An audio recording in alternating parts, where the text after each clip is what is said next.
been established that persons who have recently died have been returning to life and committing acts of murder.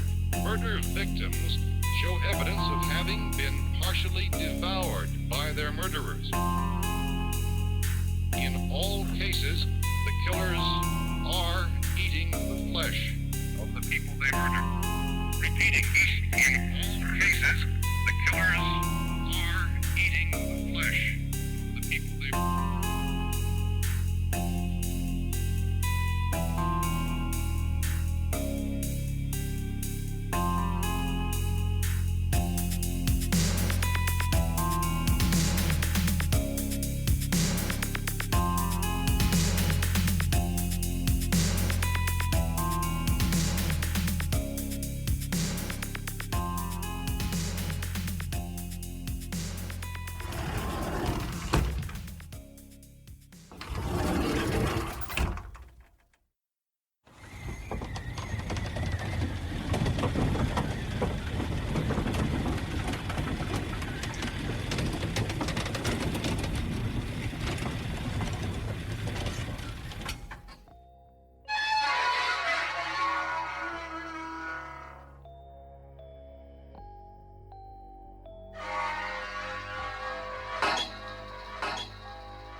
Bienvenidos sean a las puertas del infierno.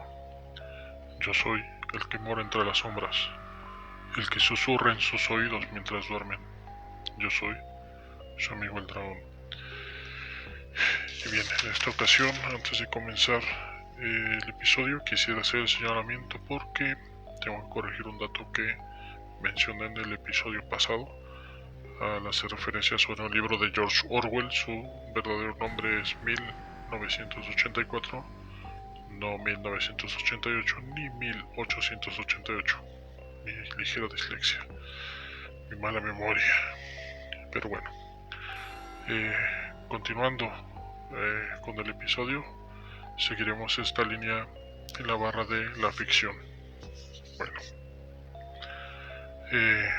muchos polemizarán si es que llegan a escuchar esto, pero sí, para hablar de Jesús de Nazaret hay que englobarlo en la ficción. ¿Por qué damos esta resolución? Porque vamos a intentar responder la pregunta: ¿quién es o quién fue Jesús de Nazaret? Si uno va y le pregunta a entusiastas del cristianismo, pues simplemente van a decirte que es Dios, que es el Hijo de Dios, que es el Mesías, que estaba profetizado en los escritos judíos, que cumplió más de no sé cuántas cientos de profecías, que murió por nuestros pecados, que lavó el pecado del mundo, que resucitó y gobierna en el reino de los cielos desde entonces y hasta siempre, ¿no? Y en algún momento va a volver y que va a cumplir todo eso que no ha cumplido, porque pues es algo que no tiene relevancia para ellos de momento, porque por algún motivo se tomó unas vacaciones demasiado largas, al parecer. Y hablando de por qué se hace el señalamiento de que Jesús es el Mesías de los escritos judíos, solamente te van a intentar decir que Jesús es descendiente de David, que a su vez es descendiente de Judá, uno de los 12 patriarcas de Israel, uno de los 12 hijos de Jacob. Y pues simplemente hay que creer por creer, ¿no? Ellos cuando quieren venderte esta idea te dicen lee aquí, lee allá, y luego cuando les dices pero si leemos aquí y allá, ¿dónde están las pruebas de que ese Jesús sea el Mesías? No vamos a hablar de qué religión es verdadera, vamos a hablar de quién fue Jesús de Nazaret. Y obviamente yo puedo plantear desde el inicio que Jesús de Nazaret es simplemente un mito. Vamos a ver por qué. Bien.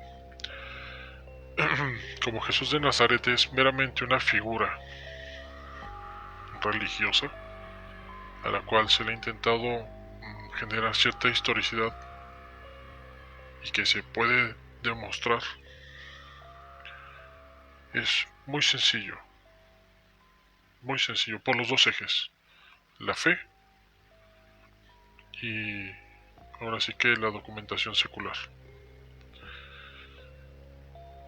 Así como en el Nuevo Testamento dicen muchas cosas, mucha gente pierde el foco y no entiende que sin el Nuevo Testamento Jesús no es nada y a la vez el Nuevo Testamento no es nada sin Jesús. Es decir, la mera justificación de la existencia del Nuevo Testamento es la fe en que para empezar hubo un tal Jesús que se supone era descendiente de David y que a su vez pues puede ser o es o fue el Mesías. Así que primero lo que tenemos que hacer es ver qué opinan las mismas fuentes que Jesús dijo: mirad las escrituras y escudriñad que yo soy el que está ahí anunciado en ellas. Bueno, pues vayamos a ver las escrituras. Si te dicen que el Mesías, o es la creencia judía, por profecías en donde indican que de la vara de Isaí saldrá un retoño, el cual hace referencia a que va a gobernar eternamente, ¿no? ¿Quién es Isaí? Isaí es el padre de David. Una metáfora que es el retoño, que es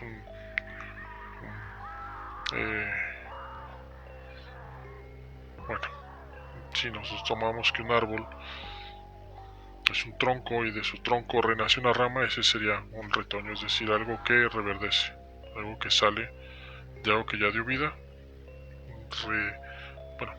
vuelve a florecer. Este tipo de escritos que son parte de los Nevim, los escritos judíos se dividen en tres partes, que son Nevim, es Torah, Nevim y Ketuvim. La Torah es lo que conocen como la ley, que conforman los 5 primeros libros de todas las Biblias cristianas, el famoso Pentateuco de Moisés. Los Nevim, que son los profetas, es decir, todos los escritos que se supone los profetas dejaron como registro de su tiempo de visión o de vivencias, ¿no? Los Ketuvim son aquellos libros que yo escribo esto, yo por mi voluntad, como David, que escribió cánticos, poemas y demás. Pues se supone que David era músico, o es lo que dicen en el judaísmo y en la cristiandad. David cantaba, David tocaba un instrumento, no sé exactamente cuál, y construía estas melodías o poemas que cantaba. Por ejemplo, salmos. No sé, a David se le atribuyen no sé cuántos salmos de las cientos de páginas que hay de salmos. Se le atribuyen a David, la gran mayoría. Hay otros que no se les puede atribuir con certeza el origen de una pluma, de una persona en específico, pero se consideran dentro de este mismo compilado. Dentro de estos compilados, pues obviamente también hay personas que escribieron cosas que no, según su creencia, el creador no les dijo: oye, escribe este mensaje para el pueblo. Simplemente escribieron: oye, fulano de tal fue gobernante de tal año, hizo estas cosas, el creador lo condenó, el creador hizo esto. Conforme a sus creencias, ellos escribían lo que, o se supone escribían, ciertos detalles de su historia, que es lo que reconocería en la cristiandad como libros históricos, llámese la Segunda de Reyes, Segunda de Crónicas, Primera de Reyes, Primera de Crónicas, entre otros. Bueno, no vamos a hablar de la veracidad, de la historicidad del Antiguo Testamento, porque hay quienes van a decir son compilaciones de creencias sumerias, egipcias y bla bla. Ok. Ahí están los estudios de Yogari Pujol, un egiptólogo que además sabe lenguas como el griego koiné, el paleohebreo, pictografías o jeroglíficos, pictografías egipcias, y todo está que pues simplemente tiene años y años estudiando. Me parece que él fue catedrático, Yogari Pujol, un catedrático de la misma iglesia católica. En algún momento se separa, ¿no? Y comienza a investigar por sus propios medios. No sé exactamente si se autofinancia o alguien más le hace el financiamiento de sus investigaciones, porque publica libros, que más adelante hablaremos de ello. Pero no estamos aquí para debatir si el Antiguo Testamento es verídico o qué tan verídico es el Viejo Testamento a comparación del Nuevo. Estamos tomando de que para resolver la pregunta de quién es Jesús de Nazaret, si la gran parte de lo que se conoce, entre comillas, históricamente de Jesús, es que es una figura religiosa, tenemos que ir a ver cuál es el supuesto origen de esa imagen, de ese personaje. Y bien, como lo decía, por unas profecías que harán, por ejemplo, de que el cetro y la corona le serán devueltos al único digno, nos damos cuenta que hay un personaje y se hacen referencia a que es un descendiente de la casa de David, porque menciona a Isaí, su padre. Entonces nosotros tenemos que analizar, ok, vamos a ver el linaje de Jesús. ¿Dónde vienen registrados los linajes de Jesús? Mateo y Lucas. Capítulo 1 en Mateo, capítulo 3 en Lucas. Si nosotros observamos en el libro de Mateo, específicamente en el versículo 11 del capítulo 1, hace mención que Jeconías, descendiente de Josías, es antecesor de José, quien al final de cuentas adopta a Jesús como su hijo, porque se supone que José sabe que la mujer con la que se va a casar está embarazada y obviamente no es hijo de él. Según el Nuevo Testamento, José recibe el mensaje de un ángel y le dice: hey, la mujer está embarazada, sí, pero es de un fruto de un origen divino. Tú no te preocupes, acepta y toma a la mujer como tuya y al niño. ¿Por qué? Pues tenían que huir a Egipto, pero ahorita entramos a eso. Así que bien,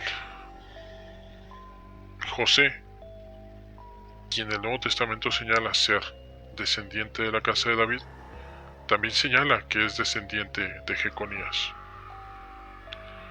Si nosotros observamos en uno de los libros históricos, que es Primera de Crónicas, capítulo 3, versículo 15, 16 y 17, ahí podemos ver quiénes son los que engendraron a qué hijos, específicamente en la mención de Jeconías, porque dice que Josías engendró a Jeconías.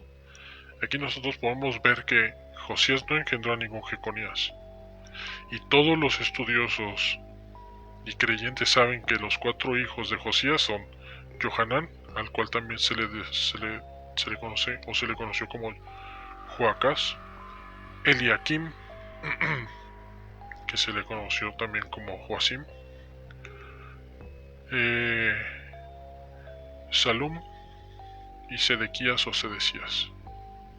Esos son sus 4 hijos, engendrados en Judá, mientras él era jerarca de Judá. Su hijo Josías engendra a Jeconías, también en Judá. Él no siendo a lo mejor el rey, tal vez Jeconías nació antes de que su padre Josías muriera y él sucediera en el reino, en el trono.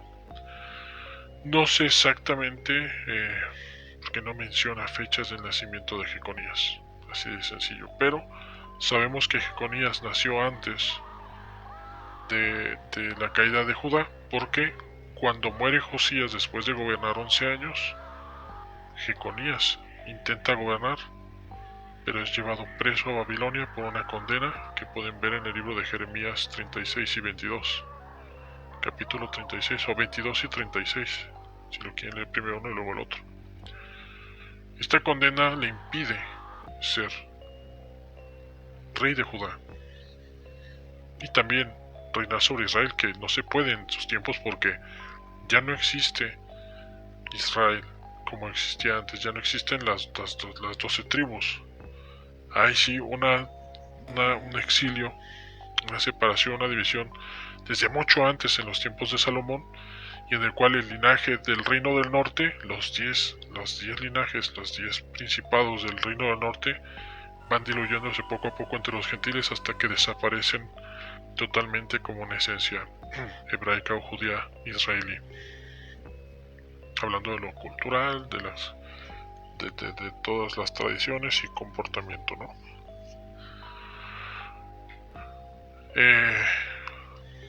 Bien. Si hay una condena perpetua sobre toda la descendencia de Jeconías, y ojo, hace señalamiento específico de los sirvientes de su casa, es porque, si nosotros recordamos, o las personas que saben sobre la historia de Abraham y de por qué ruega tener un hijo, es porque específicamente se heredaba al sirviente varón cuando no había hijo varón. ¿Por qué? Porque simple y sencillamente a estos sirvientes, a estos ayudantes, a estos siervos que obviamente vivían en las casas de estos personajes, de estos patriarcas, eran instruidos como uno más de la familia. Valores, comportamientos, estilo de vida, obviamente no lo iban a vestir como un príncipe, no lo iban a traer en garras maloliente y pudriéndose en piojos como los reyes de la Edad Media con sus esclavos, pero si era alguien que tenía cierto estatus, cierto conocimiento y cierto respeto, y obviamente siempre rendían el culto como les indica en la Torah, que debe hacer todo extranjero en tierra de los que siguen las creencias que dejó a través del tiempo lo que los judíos creen su Dios tuvo comunicado con cada personaje que se menciona en el Tanaj. Bien, dicho esto, se sabe que Abraham tiene dos hijos, uno con Agar, la sierva o esclava de su esposa, que es una mujer que no estoy muy seguro de su origen, pero me parece que era egipcia, no la quiero regar. Esta mujer tiene un hijo, Ismael, y el creador simplemente le dice a Abraham: sácala de tu casa, yo me encargaré de su prosperidad. Agar se va hacia el desierto y se supone que de ahí viene el origen de los ismaelitas, los que pues son musulmanes, ¿no?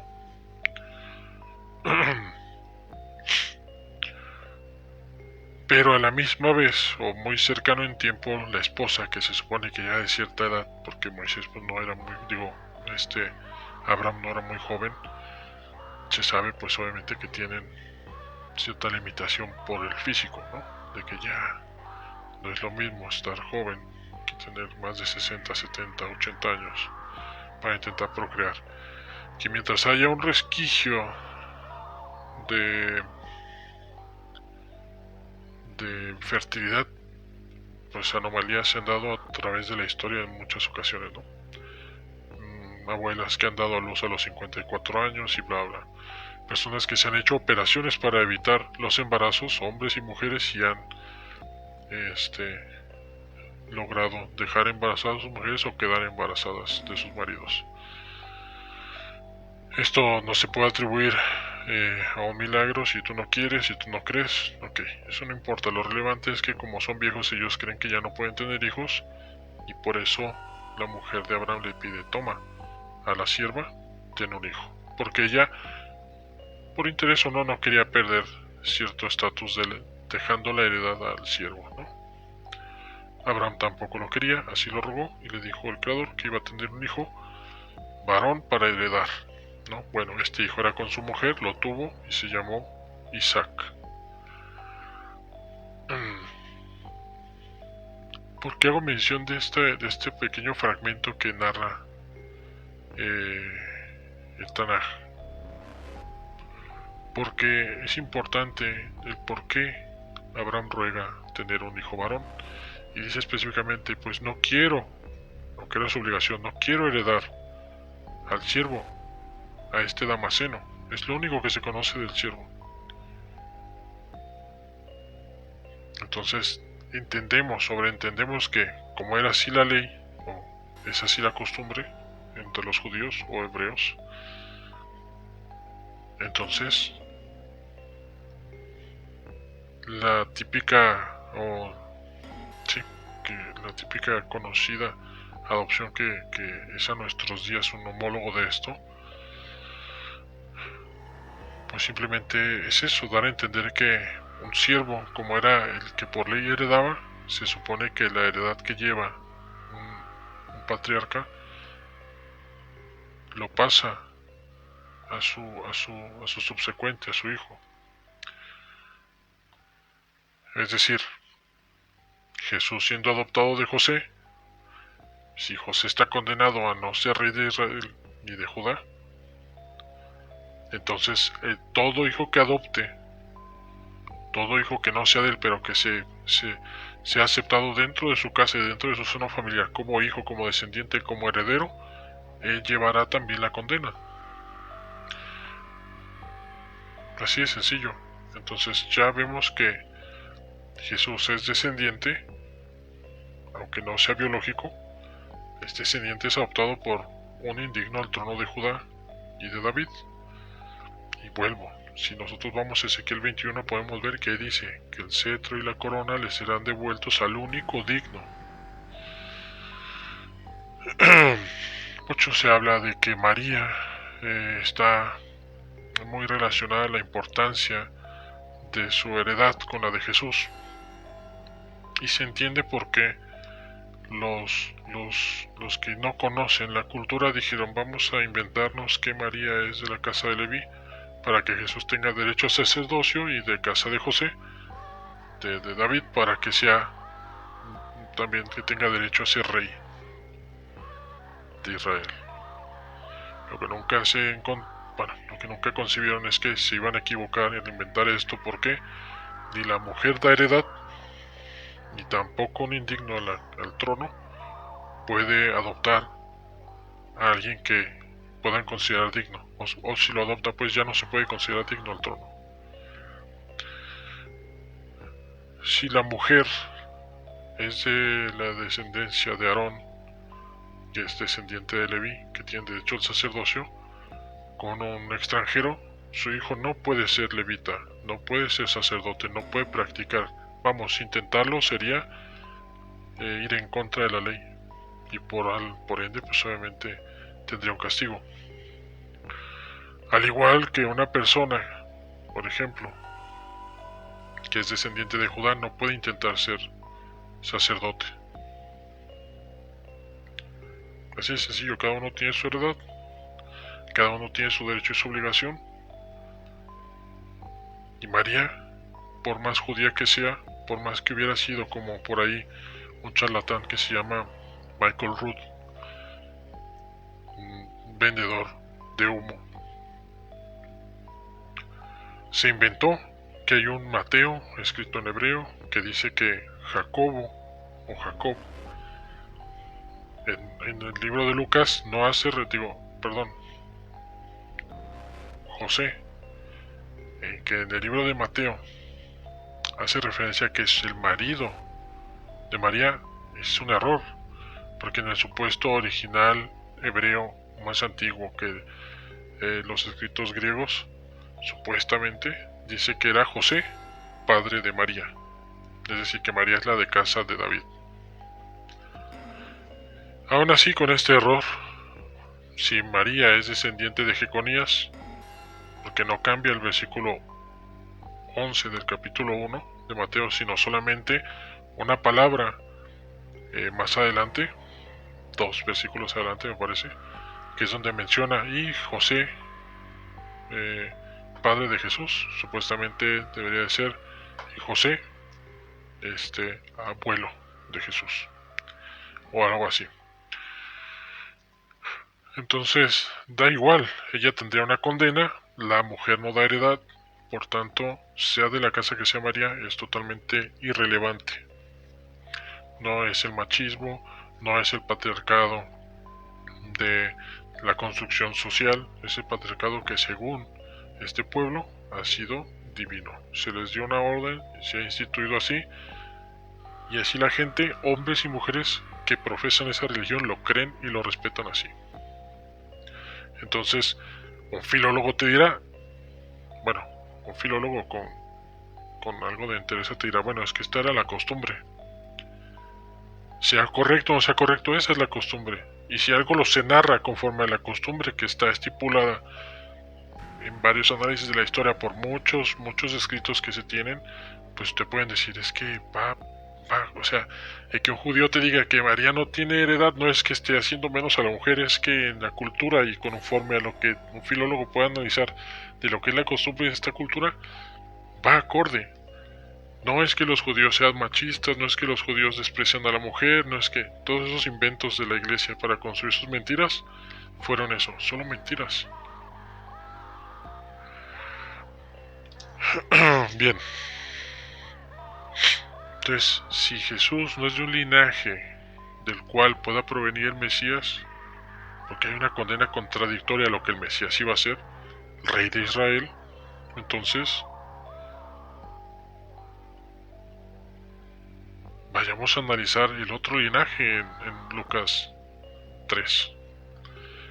Y vamos a ver que si comparamos, no son ni siquiera la cantidad de generaciones las que menciona de David a José o a Jesús en Mateo, de las que se mencionan en Lucas, desde David hasta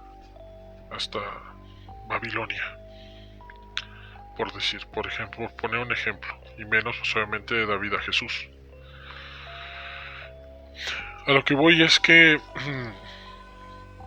se construyó una historia, se quiso apegar con lo que se entendió de lo que habían leído porque se llevaron siglos para traducir el Antiguo Testamento y sí, casualmente se tardaron alrededor de 3 o 4 siglos y si empezaron en el segundo siglo antes de Cristo, pues se supone que culminaron más o menos alrededor de cuando se inició la secta cristiana, que fue el 324, donde se supone hay un concilio histórico donde Constantino hace como única y oficial la religión cristiana. Aquí es donde, bueno, ¿cuál es la otra incoherencia de Lucas 3, en donde viene el linaje de Jesús? Nuevamente vuelve a señalar a los descendientes de Jeconías, Salatiel, Pedías, Zorobabel. Tú dices, pues que se están metiendo un tiro en la pata cada rato. Es que quien escribió eso, de veras que tenía total omisión en saber lo que eran las cronologías y que estaban ahí estipuladas en el mismo tag que tradujeron ellos, bueno, no específicamente el que construyó el cuento, pero sí ellos como comuna, ellos como una sociedad que intentó construir una nueva religión, ellos estaban pues así que informados de lo que está escrito, lo tradujeron. Ellos sabían que en Crónicas venían cronologías. Ellos lo sabían. Que en el libro de Crónicas venían las descendencias, genealogías de algunos personajes que son como el eje de la historia hebraica, israelita, judía.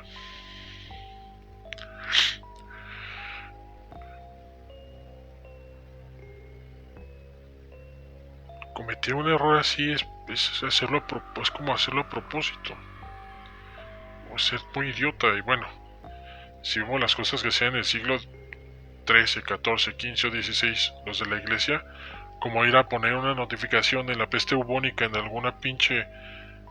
yo aquí veo que se meten ratas, poner ahí una notificación.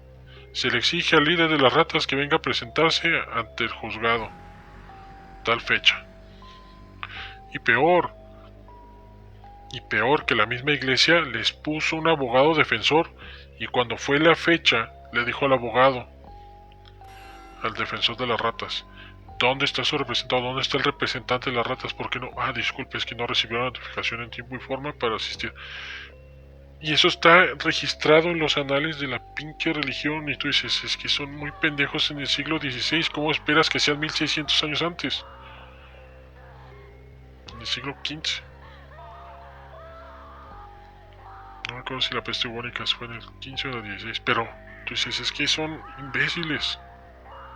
Son absurdamente idiotas. Los constructores de la religión cristiana son verdaderos burros en dos patas. Y burros en el mal sentido, de lo más pendejo. Que de hecho un burro es hasta un animal provechoso. Trabaja. Será terco y todo lo que tú quieras, es muy fuerte y trabaja. Esos ni trabajaban. Y peor, se la pasaban estudiando, porque la religión era parte de los privilegiados que tenían acceso a los estudios. Y eran auténticos animales idiotas. Sí, yo sé que si alguno de los religiosos y estudiosos de teología y que creen en cierta doctrina, sobre todo la cristiana, van a decir: uy, está insultando a super fulanito de tal y a super fulanito de tal por cual. Pues a quien sea, ve las tonterías que hicieron en el pasado, ve las estupideces que creían en el pasado. Con ese poco cerebro construyeron la religión cristiana, y ahora te das cuenta porque algo que ellos mismos tradujeron ni siquiera lo tomaron en cuenta para escribir su segunda parte, supuesta segunda parte del Tanaj. Porque sí, son muy para decir: ay, Jesús dice que escudriñemos, él está escrito en las escrituras de los judíos. Oye, aquí no hay nada. Es que tienen un velo. ¿Cuál velo? El de la ignorancia. El de la cerviz dura, sí. Sí, utilizan todo lo que los mismos judíos escribieron, que supuestamente su Dios les escribe a manera de reproche por ser, sí, tercos. Pero terco e imbécil no es lo mismo, porque al contrario, si nosotros volteamos a ver la historia en la medicina, en la ciencia y todo eso, los judíos son los que han formado parte de los avances tecnológicos más importantes y relevantes para la sociedad. Sí, hay otros a los que se dicen: mira, este es judío y le ha dado la madre al mundo. Sí, no, dicen que ese era judío. A ese se decía judío, pero podemos ver actores que sí dicen que son judíos, sí. Pero lo que no te dicen es que son judíos que creen en Jesús. No es lo mismo un judío que un falso judío que cree en Jesús. ¿Por qué falso judío? Pues es que aquí está bien sencillo. Si Jesús viene de un linaje que no puede ser rey de Israel, y tú como judío dices que el Mesías va a reinar sobre Israel, pues entonces tú mismo te estás dando un balazo en la pata, ¿no? Hay que ser muy imbécil. Bueno, entonces si vemos que los linajes de Jesús no coinciden y que pues, no sé por qué se sacan ni para qué, como repito, que Mateo dice que Mateo es el linaje de Jesús por medio de José y Lucas es el linaje de de Jesús por medio de María. Son mentiras, porque en ninguna parte dice eso. Todos terminan con José, padre de Jesús. Y como ya comenté, no importa el linaje de María, es totalmente irrelevante. Bien, como todo esto da como resolución de que simplemente Jesús es una falacia, es una construcción, porque ni descendiente aquí ni descendiente allá, todo es mentira, se tiene que ir a otro terreno en donde, bueno, ok, vamos a ver si podemos descifrar quién es Jesús por medio de la narración de su nacimiento. Mateo nos dice que Jesús nace, para poder ubicar, si es que hay documentos históricos para poder ubicar que por lo menos es coherente la historia del nacimiento de Jesús, como para, ok, entonces en esta época hay que buscar si hay indicios de la existencia de Jesús. Bien, Mateo te dice que cuando nace Jesús hay una estrella en el cielo guiando a 3 idiotas que se creen reyes magos, o que el libro describe como reyes magos. Y digo idiotas, o la estrella es muy pendeja, porque o los 3 reyes magos no saben seguir a la estrella que se va, la única estrella que se va moviendo en el puto cielo, y que a pesar todavía narra que es la más grande, o sea, la más fácil de identificar entre todas, y todavía te salen con la sandez de que, uy, se equivocaron y llegaron a la casa de Herodes. Es que se detuvo la estrella, pues qué estrella tan pendeja, se le perdió el pinche GPS. Porque digo, todo parece perfecto hasta que lo analizas y dices, pues, qué estupidez. No, es que era así porque tenían que perseguir a Jesús para que se fuera huyendo a Egipto. Si tenía que ir a Egipto, después lo analizaremos. Bien. Estos tres personajes que el libro llama Reyes Magos y que, pues obviamente como la magia y esto no es bien vista en el judaísmo, cambiaron por los tres reyes. Es que antes un mago era un sabio, antes a un sabio se le llamaba brujo, ¿no? El Tanaj está escrito hace mucho tiempo, sea parte de las creencias sumerias o no, y hace clara referencia a la persona que cree en superstición y hace brujerías y que usa amuletos y que hace este tipo de rituales para supuestamente lograr estas cosas.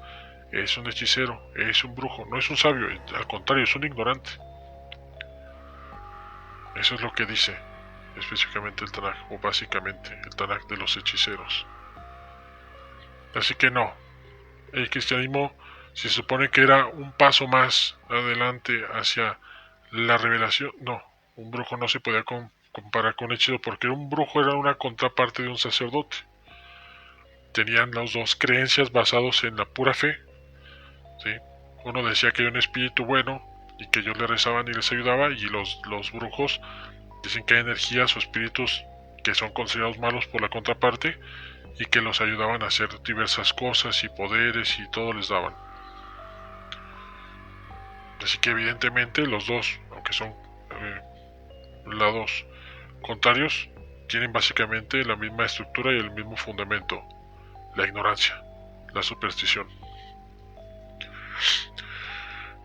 Bien, así que estos reyes magos dicen: pinche estrella pendeja, ubícate.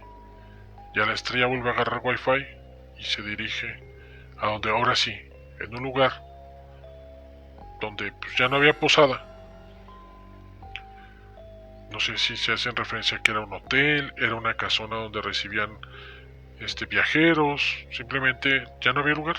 Le dijeron: ¿sabe qué, señora? En este Ritz ya no hay suites para usted y su marido y su niño. ¿Qué le parece si le prestamos nuestro humilde establo? Y pues como no tenemos comida para el bebé, pues métalo al plato donde tragan los animales, ¿no? Bueno, pues ahí se quedan. Aunque otro libro diga otra cosa y que los recibieron en una casa y que no importa lo que diga el otro libro, ahorita estamos con Mateo. Bien, así que ellos van a este lugar que ya no me acuerdo si Mateo es el que narra, el que están en una casa o están en el establo. Es tan contradictorio el Nuevo Testamento que es confuso. Bueno, el punto es que van, ven al niño, le regalan pendejadas y les dicen: váyanse por otro lado. ¿Quién? Creo que un ángel, no sé. Váyanse por otro lado, no vuelvas con Herodes, es malo. Güey, ¿para qué los mandaste con Herodes entonces? Para empezar, pendejo. Es nomás para picarle la cresta a Herodes para que persiga a Jesús y que se vaya de Egipto. No era necesario. Pero bueno, se supone que huyen y se van a Egipto. Ojo a eso.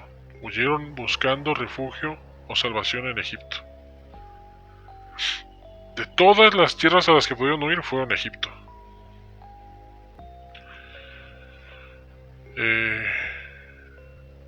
Si nosotros observamos en la historia las dataciones y fechas que hay en torno a la muerte de Herodes, bueno, casi todas las fuentes te pueden llevar a ver que fue el 750 desde la fundación de Roma, es decir, 4 años antes de Cristo.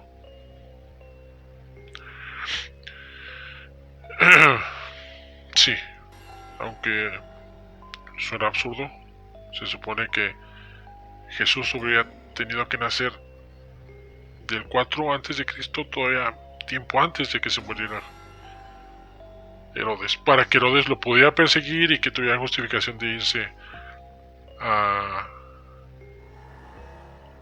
pues ahora sí que a Egipto. Así que bueno, Mateo nos dice que Jesús nace antes de la muerte de Herodes cercano al 4 a.C. El 750 desde la fundación de Roma, y se supone que el año primero, porque no hay año cero, el año primero es el 754 desde la fundación de Roma. Ojo a esto. Vamos a Lucas. Lucas te dice que era el año en el que Augusto ordenó a Quirino, gobernador de Siria, hacer un censo sobre Judea. ¿Por qué? No dice ahí el por qué, pero si nos vamos a los registros históricos, Flavio Josefo en Antigüedades Judías narra el único censo que está registrado en la historia por parte de Augusto, o bajo el mandato de Augusto, y específicamente Quirino siendo gobernador, y que hubo uno solo, y que casualmente Quirino también solamente ejecutó un solo censo sobre Judea.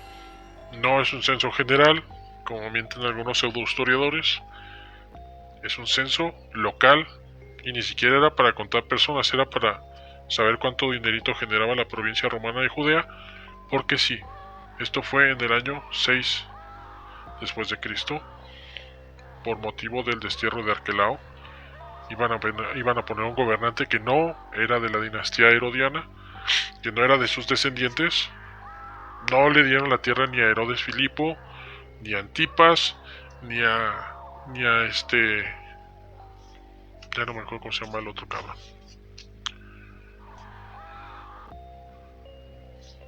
Entonces, no. Van a poner a una persona externa que va a ser parte del salario del imperio, ajena a heredades así que por sangre, ¿no? A estas dinastías.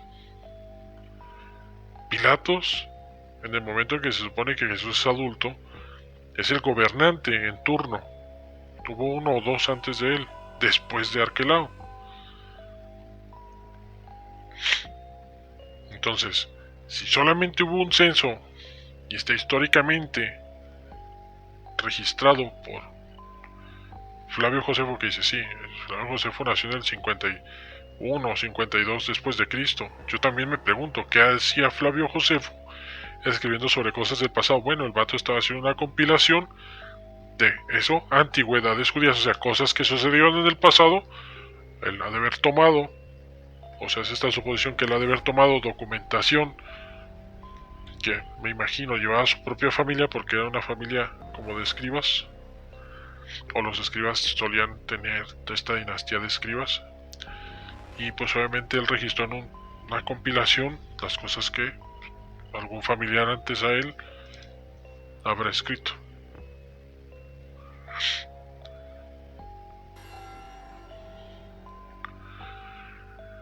Pero te estás dando un tiro al pie, anticristo.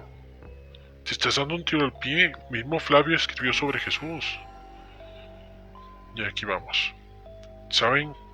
Casualmente, Eusebio, sí, 2-3 siglos después de que se supone que fue crucificado Jesús, viene Eusebio y dice: miren, aquí hay un ancla histórica que hace mención a Jesús.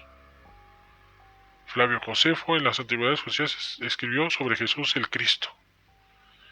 Un judío sin ninguna base aceptando que Jesús era el Cristo. No que los gentiles le llamaban el Cristo, no, que le decían el Cristo porque creyó muchos de los judíos en él. Y tú dices, qué mentira. Pero bueno, ahí guarden también en la nota de Eusebio. Es importante para esto. Bueno, el testimonio flaviano es falso. Bueno, ¿y por qué? Paul Hopper, profesor del Humanities Emeritus de la Universidad de Carnegie Mellon de Pittsburgh, Pensilvania, hizo un análisis profundo de la manera en que escribe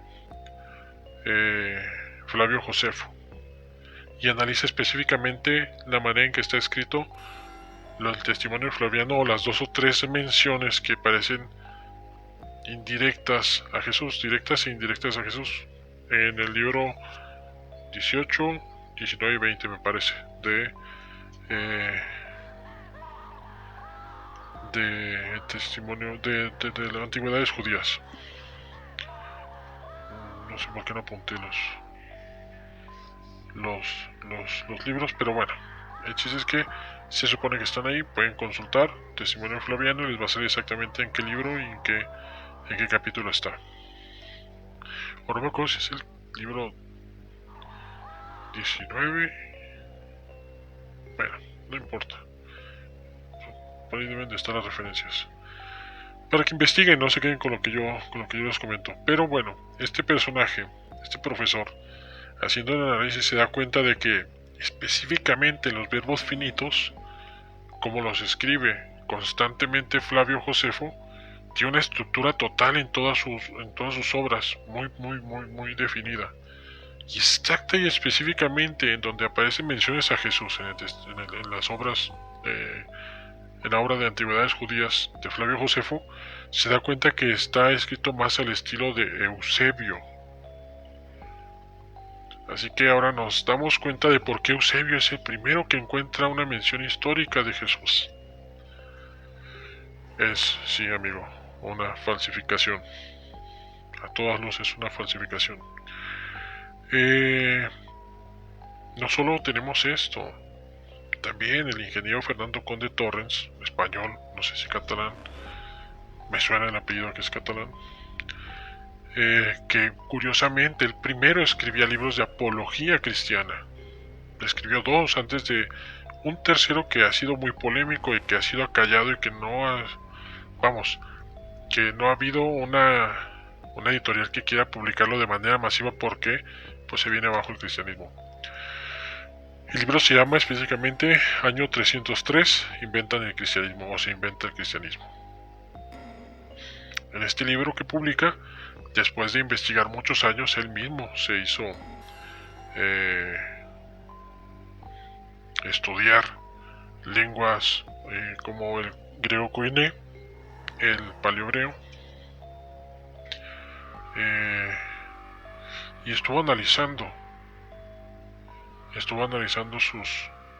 los escritos durante mucho tiempo, y también observó algo extraño.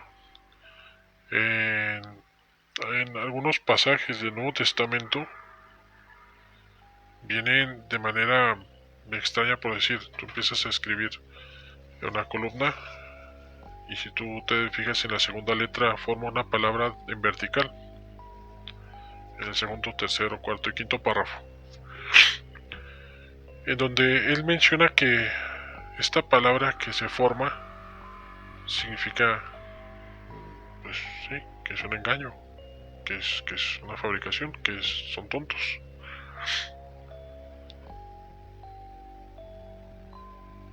Así, una y otra vez, con cada inicio de párrafo se forma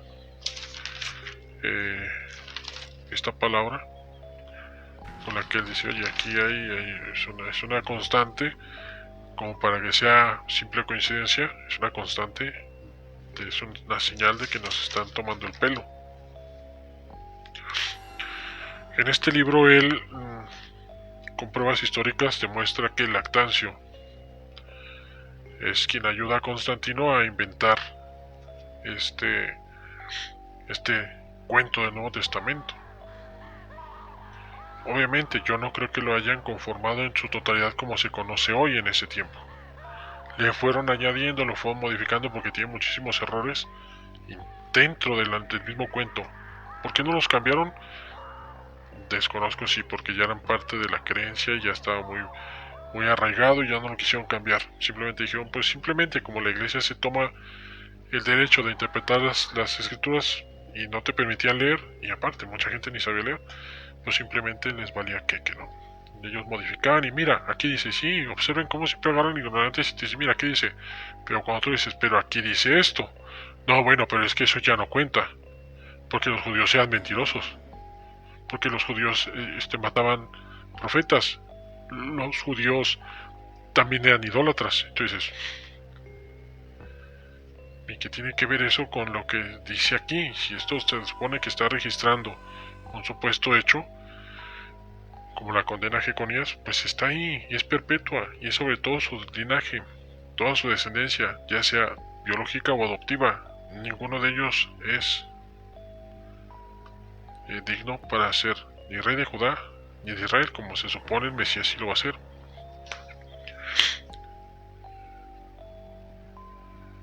Así que, bien. Eusebio es el que evidentemente les ayuda con la falsificación de algunas menciones históricas. No se sabe exactamente cuántas ni cuáles, pero por el análisis de las escrituras, al menos del testimonio flaviano, fue él. Las menciones que hacen referencia a Jesús o los hermanos de Jesús en la obra de Antigüedades Judías, es su manera de escribir. Ya se analizó, eso está comprobado. Así que si salen que es que Tácito, es que Plinio el Joven escribieron sobre Jesús, sí. Hoy te pueden decir, sí, la Iglesia Católica tiene un documento que dice que es copia fiel de una carta que fulano le envió a otro fulano preguntándole acerca de los cristianos en el siglo I, y tú dices,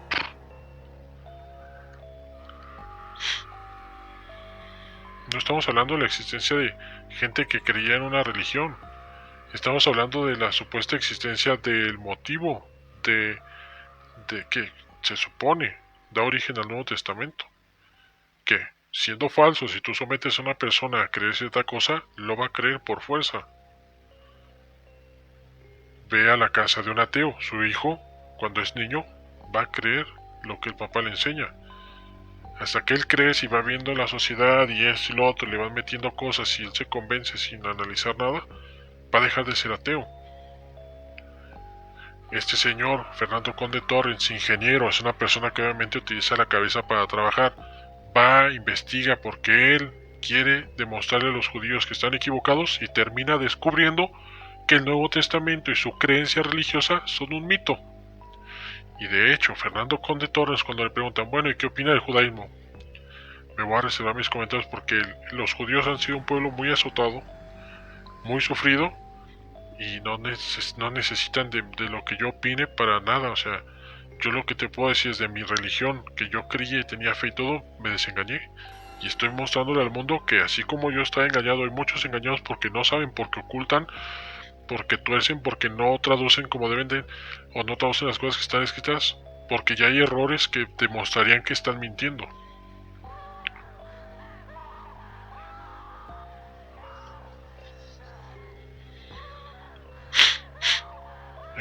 Así que, si ya tenemos desde el centro dogmático, que es lo más poderoso de la, entre comillas, documentación histórica, porque dicen que el Nuevo Testamento es una serie de documentos históricos compilados en un solo libro, no es un libro religioso, es una serie de documentos, pues los documentos históricos se contradicen por todos lados. Ahí, si Mateo te dice que nació en tal año, o que puedes deducir que nació antes de la muerte de Herodes y Herodes se murió en tal año, y luego que nació el año del censo que ordenó Augusto, y ves que el único censo es, no, bueno, pues es que pudo haber otro, no, pues es que pudo haber otro Jesús. A lo mejor nació un Jesús en el 4 antes de que se muriera Herodes, y luego hubo otro Jesús después de que se muriera Herodes. Eran casi idénticos, no gemelos porque no nacieron en el mismo momento, pero a lo mejor siendo de la misma madre eran casi gemelos. No por nada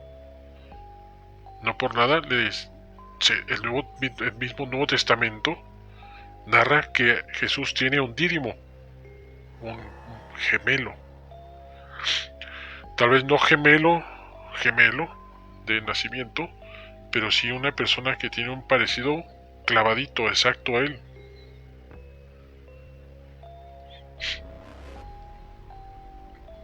Busquen el dídimo en el Nuevo Testamento y van a ver el pasaje. El pasaje hace referencia cuando Jesús supuestamente resucita, va y se les presenta a unos y hay uno que no cree, porque se presentó cuando no estaba el dídimo de Jesús. Es decir, Jesús se les presentó a todos los demás cuando no estaba el que era idéntico físicamente a Jesús.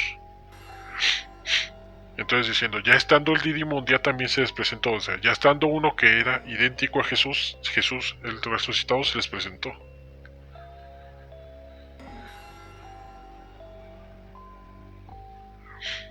Hay otras cosas que tú dices, ¿por qué las modificaron? Pues porque obviamente caben también señalamientos que no son parte de la creencia judía, y pues obviamente iban a derrumbar muchos de los escritos, que ya entraremos a ello. Bueno,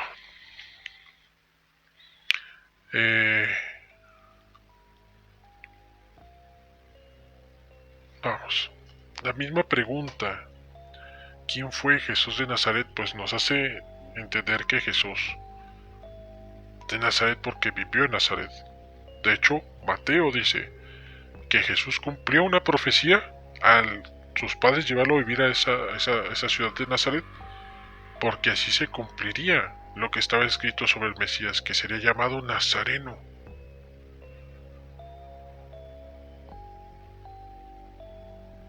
Y tú dices, ok, Nazareno, pues tiene lógica, ¿no? Vivió en Nazaret, era llamado Nazareno, sí, todo parece cuadrar. Hasta donde tú buscas en todo el Antiguo Testamento y no hay ningún escrito que, ni torciéndolo por más que quieras, hace mención sobre algún mote que debería llevar el Mesías parecido a Nazareno, y menos la justificación por habitar una ciudad llamada Nazaret. Lo curioso es que ningún historiador, aunque fuera ajeno del judaísmo, no mencionaba dentro de los registros ni de Roma ni de ningún censo, ni del año 4, porque hubo un censo no me acuerdo en qué año hubo un censo, antes del reinado, un censo general antes del reinado de Augusto, hubo un censo general, y lo que pueden registrar, o lo que pueden ver en ese registro, mejor dicho, correctamente dicho, lo que se puede observar en ese registro del censo general es que en el censo general solamente se apuntaban o se empadronaban personas que eran ciudadanos romanos, ya sea que fueran parte de la Guardia Imperial o de estos, pues sí, como militares, aunque fueran de otras ciudades pero trabajaban para el imperio, se empadronaban, pero no tenía nada que ver ni judíos, ni tenían que ir a la ciudad donde nacieron ni nada. Si eran los registros en los censos romanos, en los censos generales, no había que ir a tu ciudad natal, no, o sea, es una estupidez. Así que tampoco existe la matanza de bebés, muchas cosas que no existen ni en la historia ni en el Tanaj. O sea, no existe la profecía en el Tanaj, no existe en la historia la matanza de bebés, ni tampoco una ciudad llamada Nazaret en los tiempos de Jesús. Y aquí es a donde vamos, muy sencillo. Hay unos registros sobre una guerra civil en una ciudad llamada Jaffa o Japa, que es muy cerca de lo que se conoce como Nazaret, porque hoy ya existe Nazaret, pero no existió antes del 67 a.C. Digo, en el 67 después de Cristo. ¿Por qué? Porque en estos mismos registros de la guerra de Japa se acuerda que pues hay que enterrar a todos los montón de muertos que hubo en la guerra, en esta guerra civil, cuando al final pactan ya el fin de la guerra, y dicen vamos a enterrar a todos los muertos en esta región donde está despoblado totalmente, donde no habita nadie. ¿Dónde creen que está ese cementerio? En lo que hoy se conoce como Nazaret, y en lo que en tiempos de Eusebio ya era conocido como Nazaret, porque ya existía Nazaret, pero no existió antes del 67, o sea, 30 años, 33, 34 años antes de Jesús, digo después de Jesús, todavía no existía Nazaret. Entonces, ¿quién fue Jesús de Nazaret? Pues así, como no existía la ciudad, pues un personaje que no existió. Así de fácil. ¿Por qué? Porque ellos mismos, una profecía inexistente está señalando la validez de un mote y en cumplimiento de una profecía que no existe, porque el personaje tampoco existe. Es redundante, es confuso, pero así es. Ahora, en el siglo XIII, por ahí del 1200 y pelos, 1280 y no sé qué, vino la iglesia romana a seguir molestando a los judíos en una provincia que hoy es conocida como Barcelona, bueno, varias ciudades que son parte de España. En aquel tiempo el reino de Aragón, en el reino de Aragón había una comunidad judía. El rabino o el sabio o el más letrado de esa comunidad fue obligado a debatir contra un seleccionado de la Iglesia Católica, y este hombre seleccionado fue un judío que aborreció su cultura para salvaguardar pues obviamente su estatus y sus posesiones, y se alió a la Iglesia Católica en la persecución de judíos. Porque si a los únicos que han perseguido a los judíos, digo, los únicos perseguidores en la historia de gente que tiene una cierta fe son los cristianos, son los únicos que han perseguido a todos los demás. Ya que ellos hayan fomentado que otras culturas se persiguieran por sus creencias, ya es otra cosa, pero quienes comenzaron a perseguir porque ellos querían fomentar su creencia a todo el mundo fueron los cristianos. Los judíos nunca han sido misioneros, ni en sus comunidades van de puerta en puerta hablando de ¿ya leíste el Tanaj? ¿Sabes lo que Yahweh te prepara para el futuro? No, eso lo hacen los cristianos. Eso lo hacen los cristianos. Entonces, digo, hoy parece, y es insignificante que venga una persona a tocar para tratar de hacerte creer cierta cosa, pues sí, pero lo malo es que eso representa una costumbre que tienen los cristianos del pasado, que es ir y romper en tu casa y tienes que creer en esto, y te azotaban y te torturaban y mataban a alguien de tu familia, o crees o te vas y te despellejaban enfrente de tu familia. Todo el que no cree en Jesús es el anticristo. Todo el que habla en contra de Jesús es el anticristo. Está escrito en su Nuevo Testamento.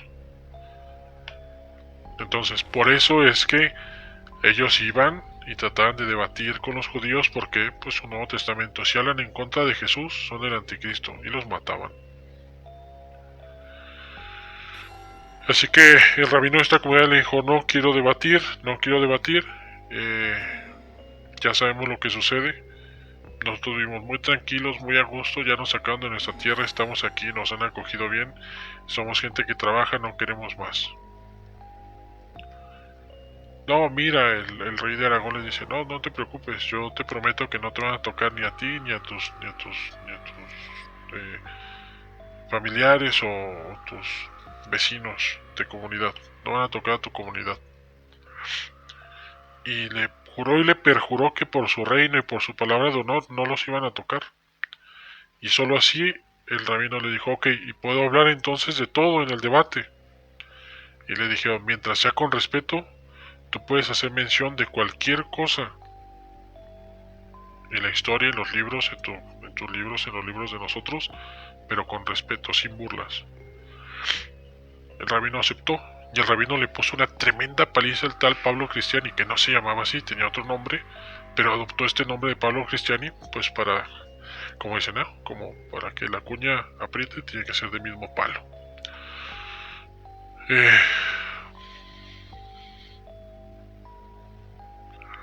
Entonces, después de tremenda arrastrada, que cabe señalar algo muy importante, aquí es donde inicia una falacia muy grande. Jesús es mencionado en el Talmud. No, los cristianos dicen que un personaje que se menciona, de hecho dos de distintas épocas, que se menciona en el Talmud es Jesús. Lo cual es una total falacia. Y en la disputa de Barcelona queda claro. Ahí busquen la disputa de Barcelona. De hecho hay una película de esto también, la cual no la vas a encontrar traducida al español ni con letritas. No conviene. Y obviamente el rabino les dice, ok, los dos personajes porque están mezclando dos personajes del Talmud, no pueden ser Jesús, ese Jesús de tu religión, porque distan de aproximadamente 100 años, donde supuestamente Jesús existió y dejó de existir, a lo que estos personajes están narrados. Ve por qué personajes del Talmud están narrados, ve cuándo vivieron, y eso es lo que deja como referencia histórica de que está mintiendo Pablo Cristiani, y muchos cristianos siguen defendiendo esa mentira. ¿Por qué?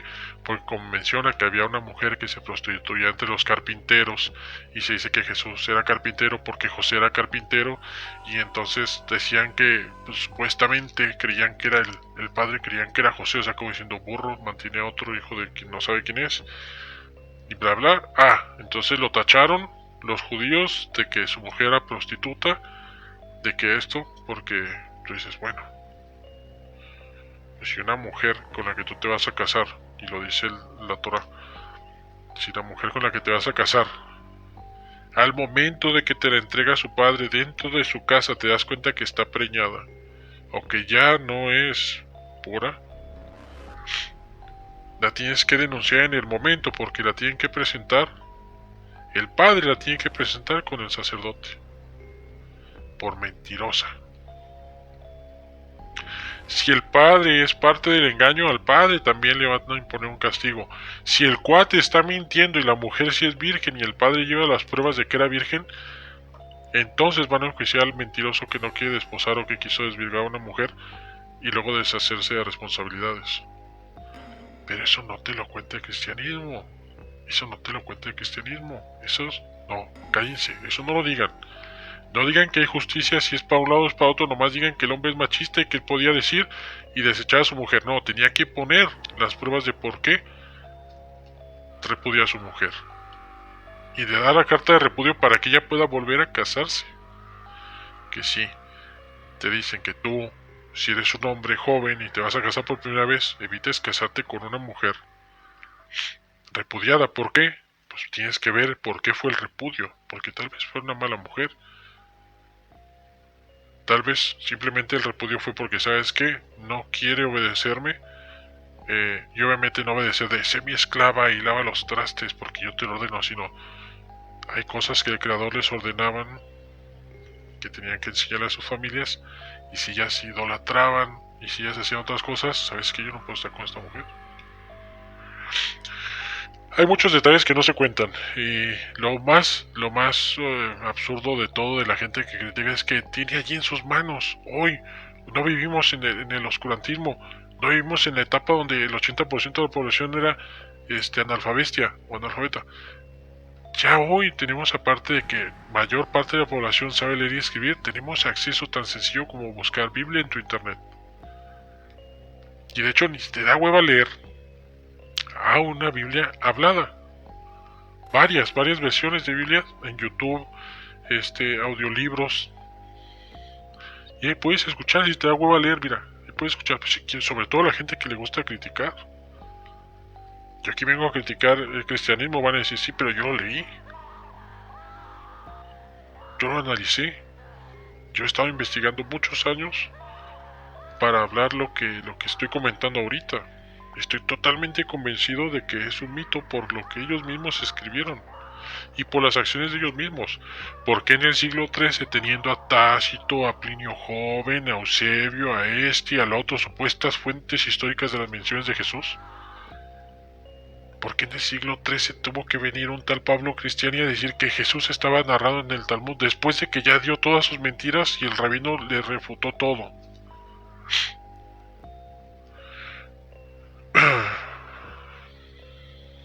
Porque como ellos dicen que el Talmud es históricamente correcto, porque lo escribieron sus propios rabinos, no podía rechazar una supuesta prueba histórica de que estaba Jesús mencionado en los propios textos talmúdicos, porque sería entonces decir que el Talmud es mentira. Pero Pablo Cristiani solamente lanzó cualquier cosa por presión de los mismos clérigos de oye, tienes que ganarle a este pinche judío. Bueno, no pudo. Ok, queda en ridículo, y obviamente lo que hace la iglesia es exigirle al rey de Aragón que, para que no falte a su palabra, expulse a la comunidad judía del reino de Aragón. Sí, intentan perseguir a este personaje una vez fuera de las tierras del rey de Aragón, pero los mismos judíos tienen registros de que este personaje, el Rambam, fue longevo, vivió muchos años, y por más que intentaron buscarlo para matarlo, nunca dieron con él, y no se escondió como una rata. Él estuvo viviendo en su comunidad, a donde se llevó a su comunidad, tuvo a su familia, la educó, y siguen ahí sus descendientes trabajando en lo que él mismo hacía, estudiando y haciendo lo mejor para su comunidad. Así que una vez más vemos que la frustración de la misma iglesia denota que es mentira todo lo que han construido sobre Jesús, y hoy la gente que se vanagloria es que tenemos muchos datos históricos, son mentira. Si estás viendo que el eje que se supone lo más sólido que es lo religioso, porque estaba una preexistencia que va a validar el Nuevo Testamento, que es el Tanaj, y no lo valida, entonces obviamente esto es un mito. Ok, si fuera del mito Jesús es cualquier Jesús, es como si yo te digo hoy, hubo un tal Juan José que era hijo de Dios en el tiempo del reinado donde Putin era el rey de Rusia, donde Biden era rey de Estados Unidos y donde AMLO era rey de México. Rey, presidente, lo que tú quieras. Oye, pero es que no eran reinados en ese tiempo, ya eran gobiernos, eran países democráticos, aunque Rusia un poco autócrata, no exactamente comunista como en el pasado, pero con tendencias muy fuertes o con arraigos muy fuertes, pero sigue siendo un país. Ya no es un reino, ya no se va a heredar, ya se seleccionan presidentes por medios de votos y de supuesta claridad, honestidad y competitividad sana, y obviamente ejerciendo la libertad cada ciudadano. Bueno, lo importante es que menciona a Biden, y sí es cierto, Biden era presidente o era el líder de Estados Unidos cuando AMLO era líder de México y cuando Putin era líder de Rusia. O sea, tiene que existir este José Jesús. Y voy a los registros, ¿de dónde dicen? José Jesús del estado de Michoacán. Voy a los registros, mira, aquí había un tal José Jesús, y a qué edad se murió a tal edad. Espérame, este no, entonces déjame buscar, aquí hay otro José Jesús que se murió a esa edad, ese tiene que ser. Entonces ese Jesús tuvo que hacer lo que este güey escribió, que dice que ese tal José Luis hizo en el paso, esto en el momento que él escribió lo que haya escrito, porque sí existió. Que yo me estoy inventando mentiras. Y así es la necedad cristiana.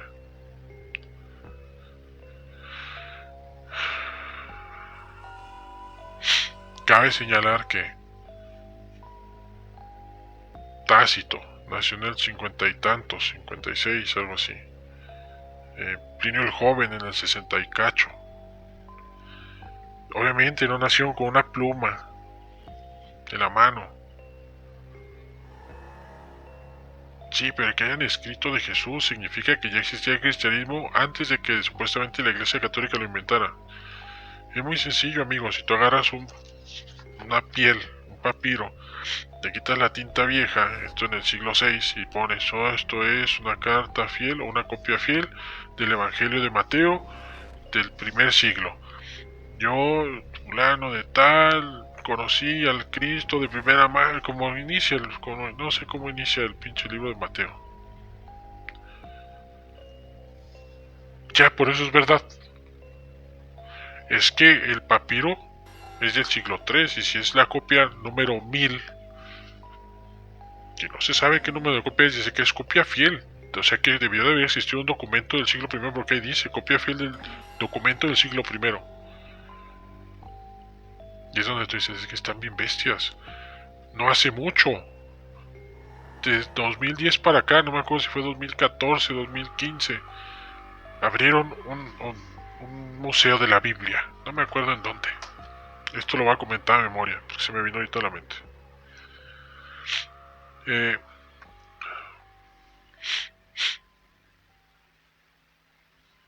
Avalaron como verídicos unos pedazos de papiro, el paleógrafo de esa institución, y fue un estudioso que ya tiene mucha experiencia en falsificaciones de documentos históricos, sobre todo religiosos.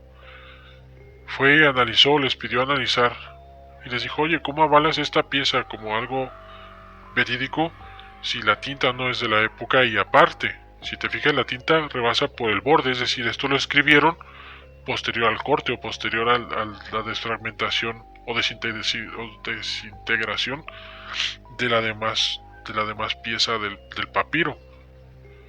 La tinta, si tú escribes en un papiro completo y luego el deterioro va haciendo que eso se vaya despedazando y queda este pedacito, la tinta queda sobre la superficie, no por el borde.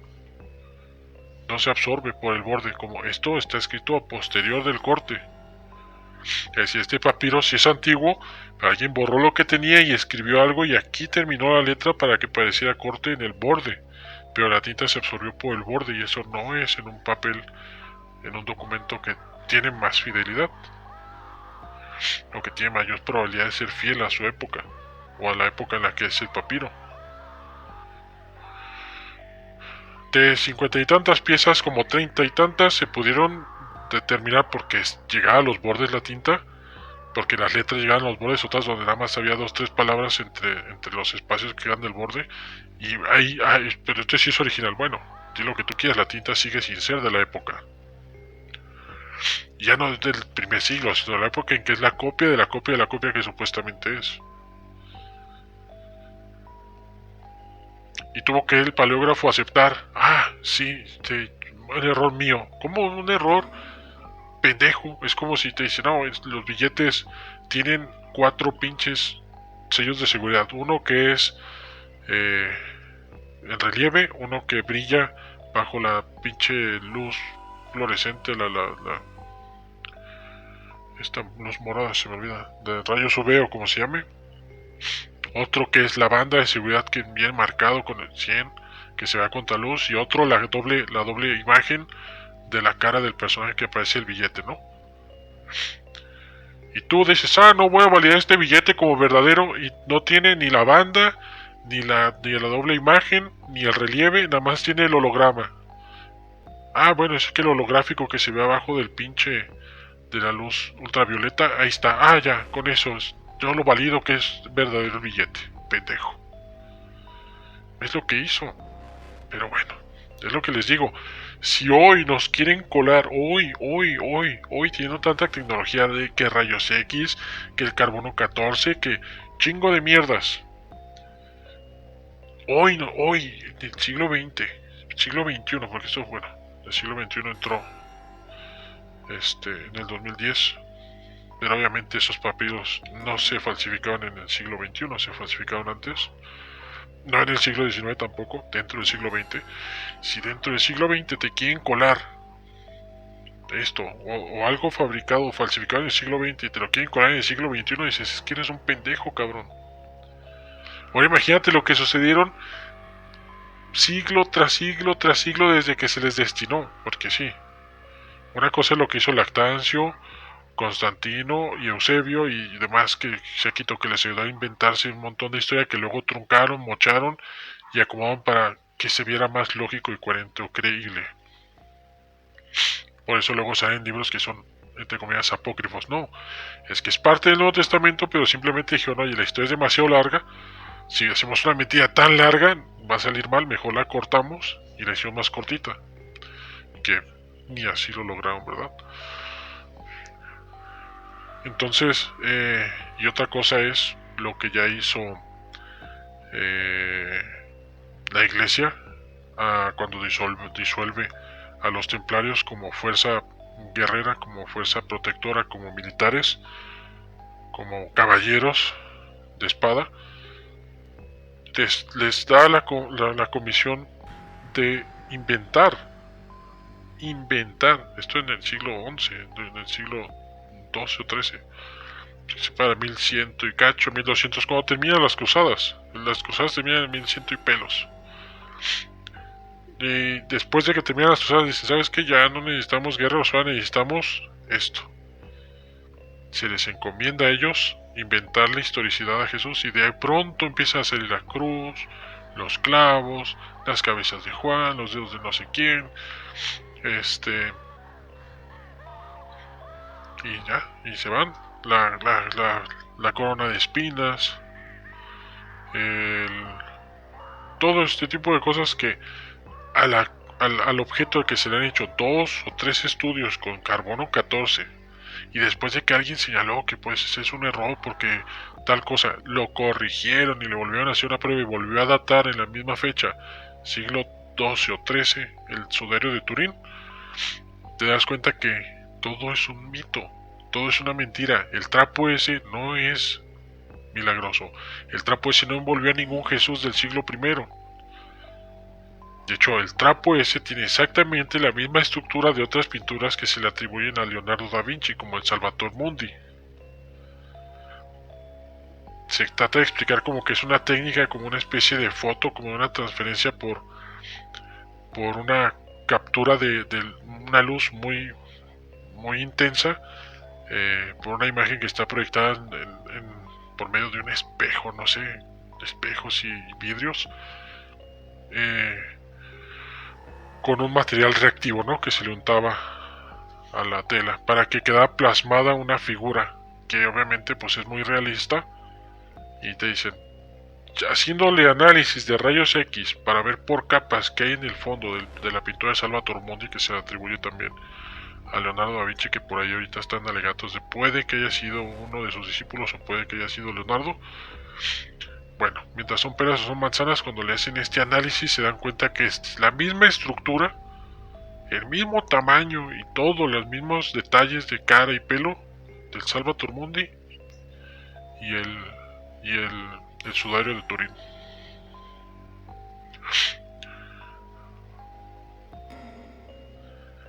Siglo XIII.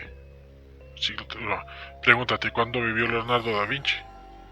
Entonces, ya sería entrar en otros temas, pero bueno, en lo que está ahí. Es claro que el sudario de Turín está hecho para hacerle creer a la gente una mentira, porque el sudario de Turín no tiene nada que ver con lo que dicen que es.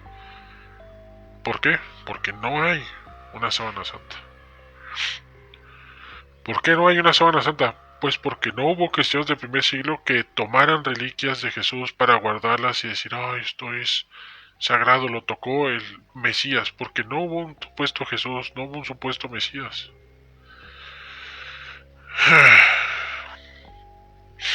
¿Qué nos queda? Bueno, muchos de los cristianos les queda bien. Yo entiendo que el Antiguo Testamento es una cosa, el Nuevo Testamento es otra, y que Roma quiso ocultar la verdadera esencia de Jesús.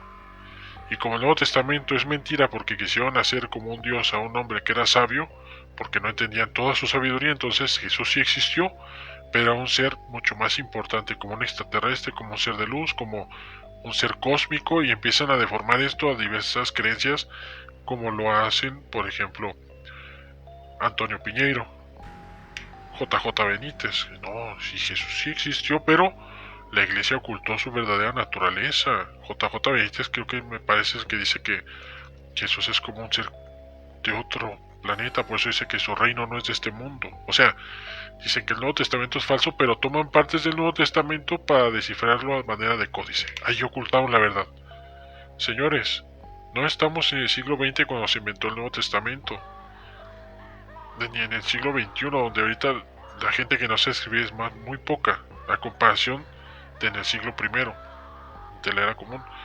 En el siglo I de la era común, nadie, fuera de los que trabajaban cobrando impuestos, de los que trabajaban buscando gente que según había cometido crímenes, o que eran parte del clero y de la gente rica que tenía derecho y acceso a la educación porque tenían que ser cultos a diferencia de los animales de sus pinches esclavos, el gran porcentaje de la población no sabía leer. Si tú quieres ocultar algo, no escribes sobre eso. No impulsas a que la gente crea en eso. Porque es bien pendejo decir que Roma quiso ocultar a Jesús y lo tomó como símbolo de su imperio. La crucesota esa gigante que ves en sus pinches templos, los hicieron los pinches emperadores. Cuando empieza a transformarse el imperio en una religión, y entonces los emperadores se hicieron papas, pues ya eran papa, ya eran el sucesor, el vicario, hijo de Dios, el sucesor de Jesús en la tierra, el sucesor del Hijo de Dios, el representante del Hijo de Dios en la tierra. Roma no cayó. Roma simplemente se transformó en un poder religioso en donde, por medio de los mismos templarios que mandó a que inventaran cosas, luego los puso a legislar. Y son estos masones que ustedes, que son los masones, sí. Es que los masones son los que rigen el mundo. Mira, pues George Washington masón, Benito Juárez masón, sí. Sí. Entonces, ¿qué querían ocultar si ellos mismos son los que permitieron que una de sus inversiones como la imprenta se utilizara para proliferar un libro que ellos no querían que se leyera a idiomas que ellos no querían a los que se tradujera? No matando a un monje,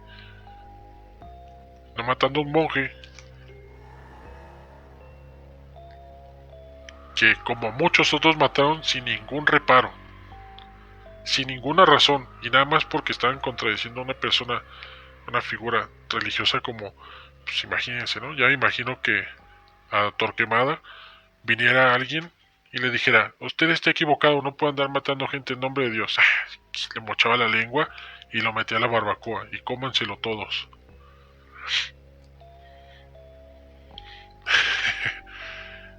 Ay, no, la poderosa iglesia le tuvo miedo al protestante, al torcedor de la verdad, no sé, Martín Lutero. Uy, no lo pudieron matar. Mira, lo quisieron matar, pero no pudieron porque Dios lo protegió.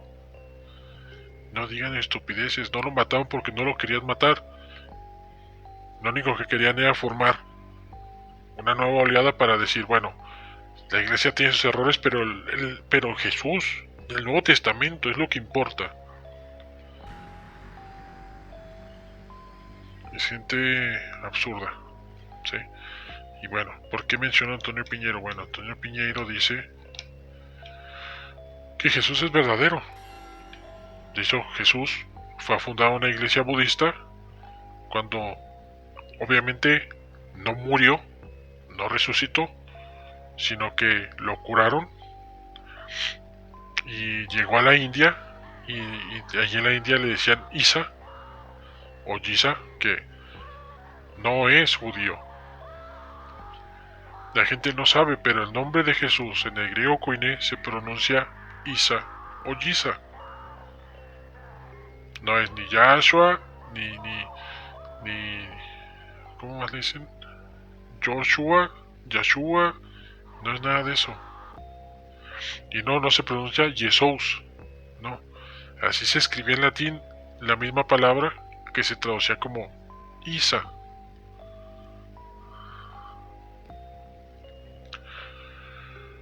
Así que sí, el mismo Piñeiro menciona que Isa fundó una iglesia budista y deja una huella arqueológica. Sí, pues sus pies con las llagas de la crucifixión, al plasmarlos en un barro que pues estaba humedecido, se plasmó la herida de sus pies, y guardan esa piedra en un templo budista en no sé qué parte de Asia. Y así es como tienes a la gente como mensa tratando de validar algo. Tú dices, ok, entonces si hay gente que ya analizó y que se supone que es filólogo, historiador, lee griego, koiné y da una resolución de que Jesús tuvo que existir a fuerzas porque el Nuevo Testamento es falso, pero aquí dicen en el Nuevo Testamento esto, entonces Jesús debió ser esto. Entonces, si aquí dicen, y luego peor, valida y desacredita cosas que existen y que no existen en la historia. El único censo registrado en el gobierno de Augusto solo fue uno. Está registrado. No, debió de haber un censo en el 2 antes de Cristo. No, Herodes no se murió en el 4 antes de Cristo. Sus hijos entraron al poder al 4 de Cristo, por eso a lo mejor la gente supone porque como filólogo tienes que entender que cuando un cabrón ya estaba enfermo para morir y que no duraba más de 6 meses, dejaban que los hijos, como ya no era capaz de gobernar, el hijo entraba a sucederlo, pero no duraban un año, ni 2, ni 3, ni 4, ni 5, duraban meses. ¿Por qué? Porque eran enfermedades como tuberculosis, eran enfermedades como esta lepra, eran enfermedades que simplemente no había cura, no se conocía la cura para ese entonces, no se conocía ningún tratamiento y la gente se deterioraba en meses y se moría en meses. Así que da igual si Herodes se murió en el principio del 750 desde la fundación de Roma, o a mediados del 750 de la fundación de Roma, o al final del 750 de la fundación de Roma. El chiste es que sus hijos entraron a gobernar porque él ya no estaba más en la tierra para gobernar. O estaba totalmente incapacitado para gobernar, o no gobernaba, y no. No hay ningún texto que diga, Herodes se murió después de que sus hijos entraron al gobierno. No, porque se murió, se le repartieron las tierras a sus hijos. Eso sí está registrado. ¿En dónde? Bueno, ve a buscar fuentes históricas del Imperio Romano y te va a mencionar de cada rey. Y te va a mencionar cómo se murieron. Ahí, los dichos históricos te van a poner una fuente que no vas a poder leer porque no conoces el latín, por ejemplo.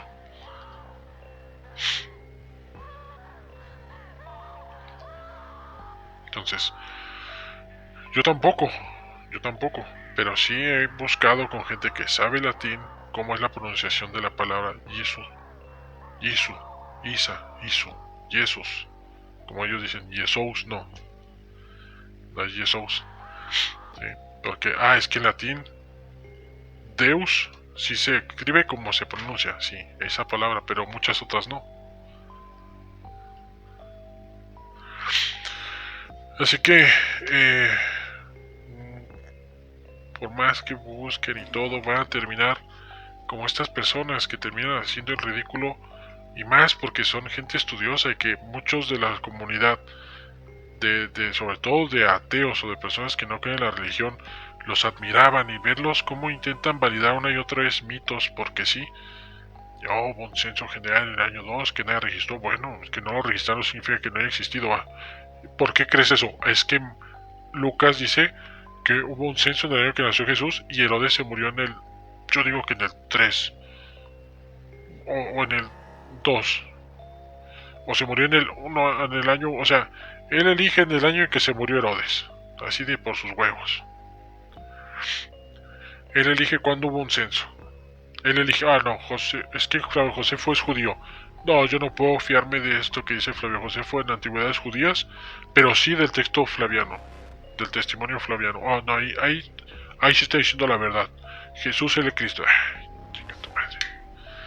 Perdón, pues chinga tu madre, pero no es directamente para Antonio Piñeiro, que obviamente nunca va a escuchar esto, pero si lo llega a escuchar, no es para él, es un chinga tu madre a la absurdez, no hacia él. Yo como persona lo respeto, pero como historiador, la verdad es que no tengo yo tablas para decir, no es historiador, pero es que deja mucho que desear cuando lo escuchas hablar de esta manera y dices, pues el historiador habla de lo que está registrado, de lo que no está registrado un historiador no habla. Y un filólogo interpreta. Pero en ningún lado puedes interpretar que hubo un hecho o no hubo un hecho si se escribió o no se escribió. Más bien, puedes interpretar que hubo un hecho porque se escribió. Ahora, ¿qué tan fiel es a todo lo demás de alrededor? Pues analizando las escrituras contemporáneas, a ver qué, y luego ves la cultura y todo y dices, bueno, Un filólogo te dice, ok, bajo el comportamiento, esto coincide con la época porque tenemos esta y esta evidencia que es parecida, o sea, pero nada más llega y dice, no, pues porque es judío, no puedo creer en Flavio Josefo.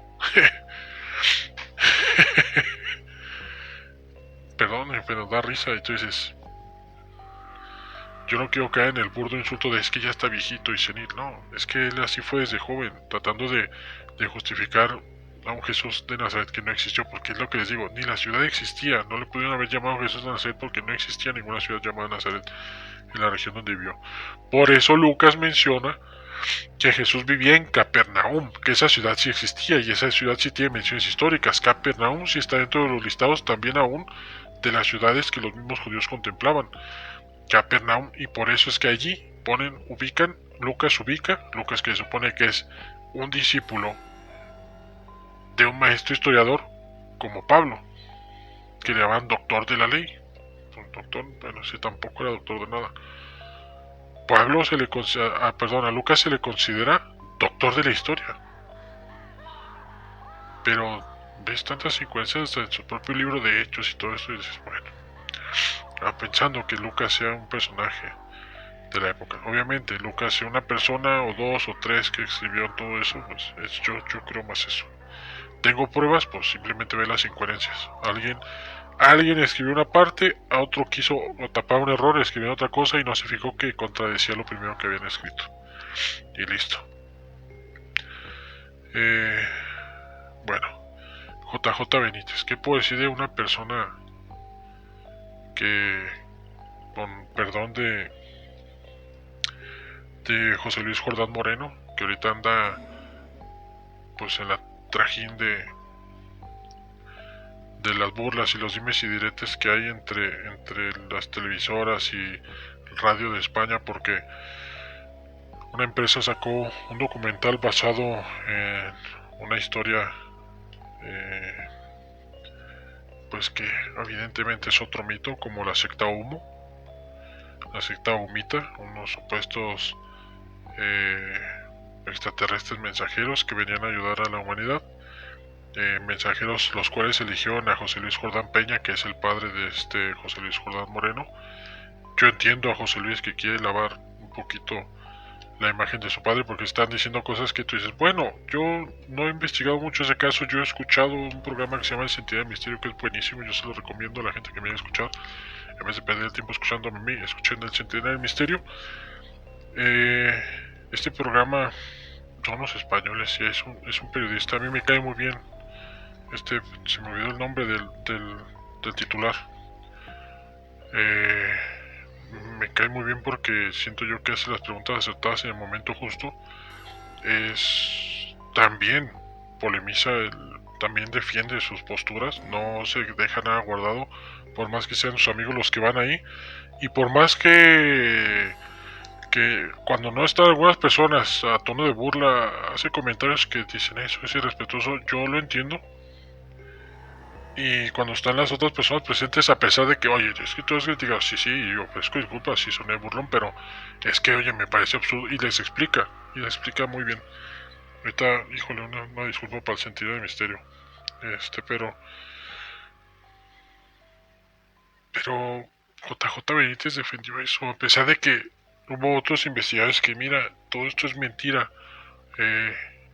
no hagas caso.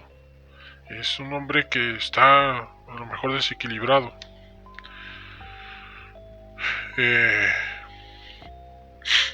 Pero JJ Benítez está montado en su macho en que la secta Humo es verídica, es verdadera, y se creyó todo eso después a ver si sí, no haya sido cuenta que todo pues pudo haber sido un fraude de los mensajes y todo, pero que él sigue creyendo que debe de haber más vida así, sin justificándose que él creyera, porque, o sea, según, pues sí, ¿no? Suena lógico, no puedes decir que no, suena lógico que habiendo tantos planetas no podemos creer que somos la única forma de vida,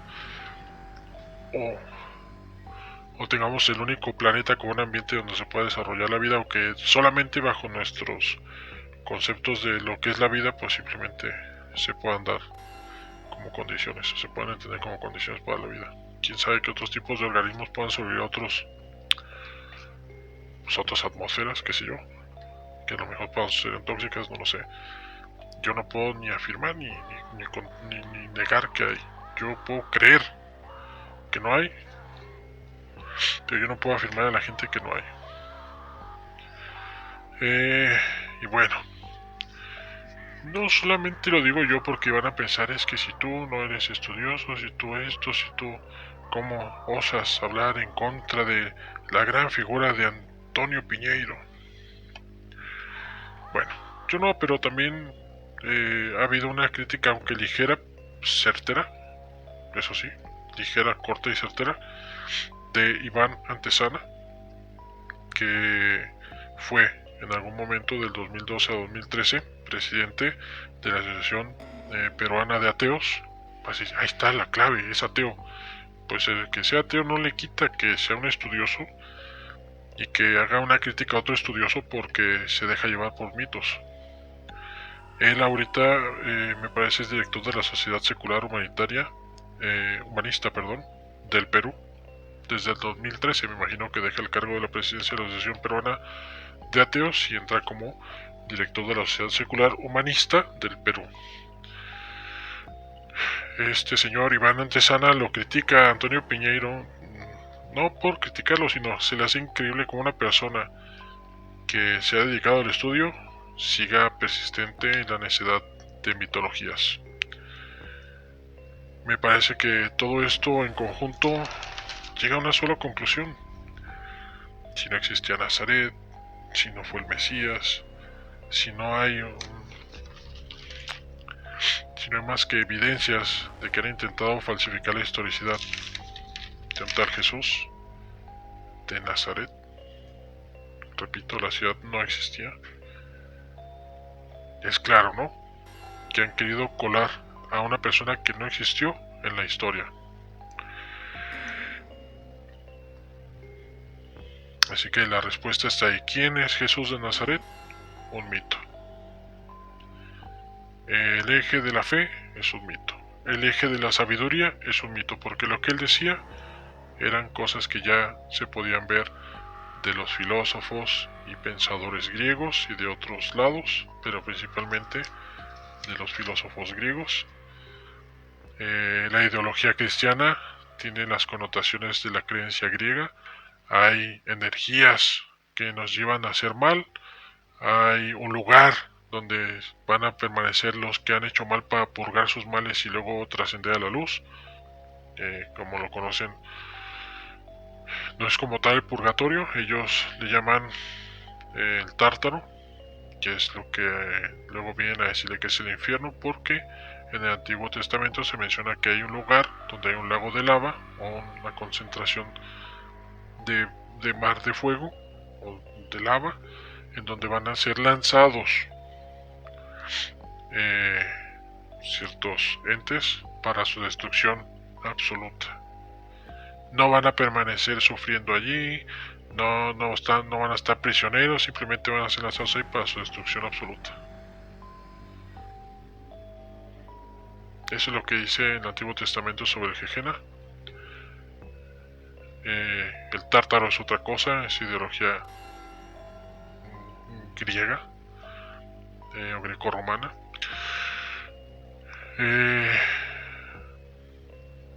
Por ejemplo, en Juan 17 podemos ver otra doctrina griega que es preexistente al cristianismo y que obviamente es contraria a esta versión pseudo monoteísta del cristianismo, porque ya sabemos hay una parte que es trinitaria y que, pues, aunque por más que digan que es tres, pero es indivisible, es uno. Cuando te das cuenta que supuestamente Jesús no tiene conciencia de cuándo es el fin, o simplemente la voluntad del Padre y la de él no es la misma, porque ruega para que su voluntad sea una, y ruega y luego se siente abandonado por tal, te das cuenta que o no tiene la misma conciencia a pesar de que es la misma persona, pues entonces el Dios cristiano tiene problemas de personalidad múltiple. Entonces, en este capítulo de Juan 17 podemos ver otras de las doctrinas griegas, como estaba diciendo, que es la apoteosis del ser humano. Es decir, en el momento en el que el ser humano, y obviamente que coincide con el budismo, en este momento en donde el ser humano llega a una perfección donde se convierte en Dios. llámale tú porque se volvió perfecto de la noche a la mañana, se volvió perfecto por obra del Espíritu Santo, porque así lo pidió el que cuando le pide al Padre nada le niegan. Juan 17 dice claramente, y con las mismas palabras que se utilizaron para darle, ahora sí que, como dicen, carpetazo al tema de si la Trinidad es o no tres dioses, es exactamente la misma combinación de palabras, ¿no? Entonces dicen que la consustancia es bla bla, y así que por lo tanto Dios Hijo, Dios Padre y Espíritu Santo son parte de... Bueno, así como Dios, Jesús y Espíritu Santo son una misma persona porque son uno solo, o son un solo Dios en sí mismo, bueno, pues Jesús le dice en Juan 17 a su Padre. De hecho, en griego sería Apitar, o sea, a Júpiter. Le dice a Apitar. Le dice, te pido que estos sean uno en mí, así como yo soy uno en ti. Es decir, los apóstoles de Jesús van a hacer lo mismo que Jesús en su Padre.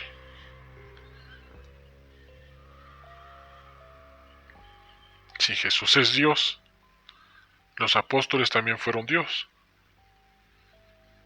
Y esto no le va a gustar nada a los cristianos que son apartados del catolicismo. ¿Por qué? Porque entonces ahora sí, como dice el mismo Nuevo Testamento, que ellos tendrían la potestad de perdonar o no pecados, de abrir o cerrar el cielo, de atar o desatar, pues es verídica.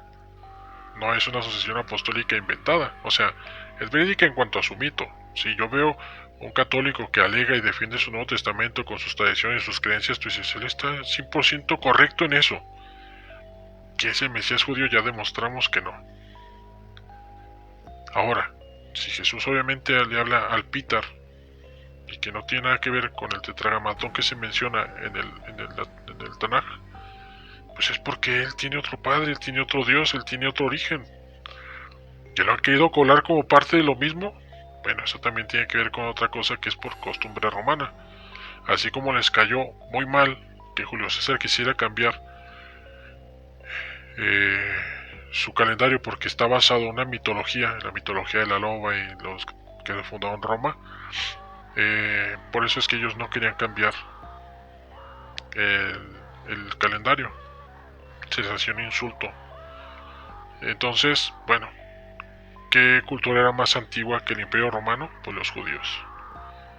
Los escritos judíos, mira, vienen de más atrás. Ellos describieron el inicio del mundo, ellos describieron el inicio de la humanidad, ellos escribieron el diluvio, ellos escribieron esto, ellos saben cosas de mucho tiempo atrás que nosotros no existíamos. Entonces, si nosotros decimos que estos van a predecir un cabrón que luego nosotros podemos moldear como de nuestra gana para hacer nuestro Dios como queramos, pues adelante, ya lo podemos inventar, pero nos van a aceptar porque esto tiene historicidad más amplia que nosotros. Y por eso es que se utilizó el Antiguo Testamento para anclar las mentiras del Nuevo Testamento, para que los aceptaran como algo que era más grande que ellos. Así que sí, en el teorema de la consustancia, estas palabras de como Jesús sea uno mismo en Dios porque es un solo Dios, entonces el Dios y el Espíritu Santo son uno solo, aunque sean tripartito, dividido en tres partes, es indivisible en sí. Pues exactamente, los apóstoles de Jesús fueron indivisibles en Jesús, así como Jesús fue indivisible en su Pítar. Y pues el Pítar es uno solo, ¿no? Junto con todos los apóstoles. Por eso les digo, tienen muchas ideologías griegas que ya eran antes del cristianismo, ya eran antes de esta fusión greco-romana. Los griegos tienen creencias que se forjaron en sus ideologías y que a lo mejor adaptaron de otras cosas que vieron en el mundo y simplemente trataron de materializarlas en una manera transmisible de enseñanza. Y eso fue lo que ellos así construyeron como doctrina, como creencia. Y pues obviamente pues les presentan a los romanos, mira, tenemos esto. Ah, me agrada. Y Lactancio seleccionó qué, cómo, cuándo, dónde, porque era lo más factible que creía la gente, algo que ya conocía. ¿Cuál era el trabajo de un exégeta? El trabajo de un exégeta no era contradecir, el trabajo de un exégeta es armonizar.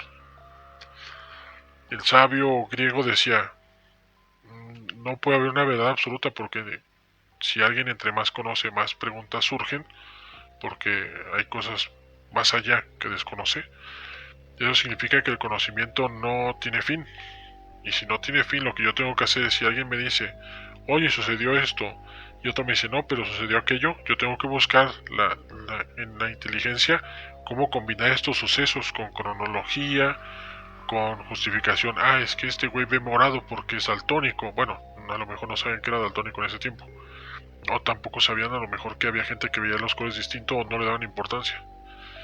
Pero tú dices, por ejemplo, el pasaje donde Jesús está siendo enjuiciado y se están riendo de él, le pusieron unas túnicas. Un pasaje dice que eran roja y otro y azul, y el otro púrpura y roja, o algo así. Bueno, es que entre las tonalidades de azul y morado hay una que está muy parecido, sí, pero el color púrpura, o sea, el color púrpura es muy profundo, o sea, no es como el azul. Vamos, entonces hay un azul muy oscuro, sí, pero el azul y el púrpura tienen una gran diferencia. Y aquí puede entrar alguien que diga, bueno, es que antes no se conocía que hay daltonismo, a lo mejor uno de los apóstoles era daltónico y a lo mejor no percibía tal color y lo vio así. Y ya, tan. Digo, no sé exactamente qué colores ven los daltónicos y cuáles no sé dependiendo qué tan grave sea su afección, vean de cierto color, pero te das cuenta que la exégesis cristiana va muy a esto. Dos pasajes son contradictorios y empiezan a contarte una historia donde empiezan a revolver todo y al final no te explicaron nada. Y lo compruebo. Entra a ver, por ejemplo, profecías del libro de Daniel, o profecía de las 70 semanas de Daniel.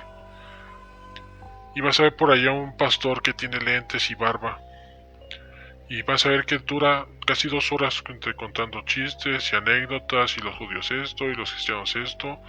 Y entonces Jesús viene y nace, y cuando nace, y luego 33 años después lo crucifican y queda perfecto, encaja perfecto las profecías de Daniel.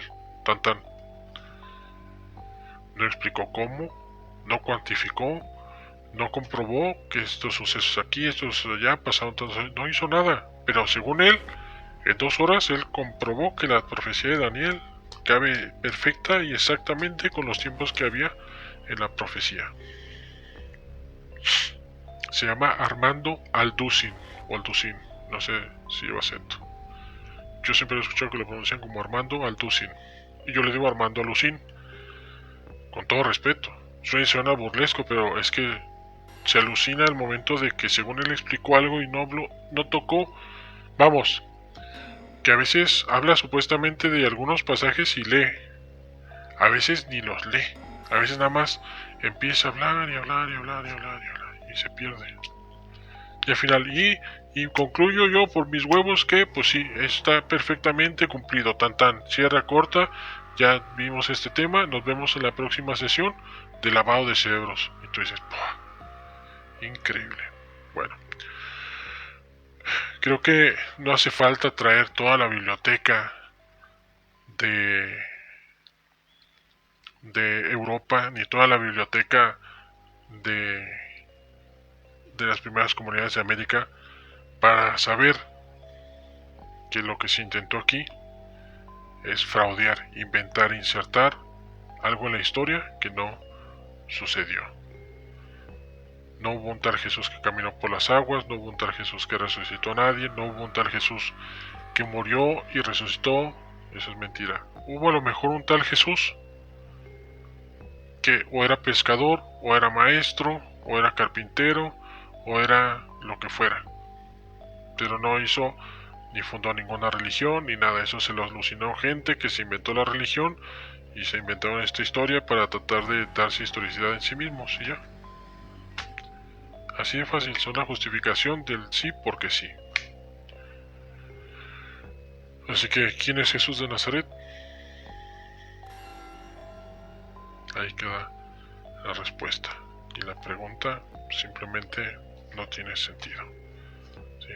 Más bien la pregunta debería de ser, ¿por qué falsearon en la historia? ¿Y por qué crearon una religión a partir de mentiras? Para darle importancia a un personaje que nunca existió. Entonces, aquí hemos terminado el capítulo. Nos vemos en la próxima edición de Las Puertas del Infierno. Hasta luego.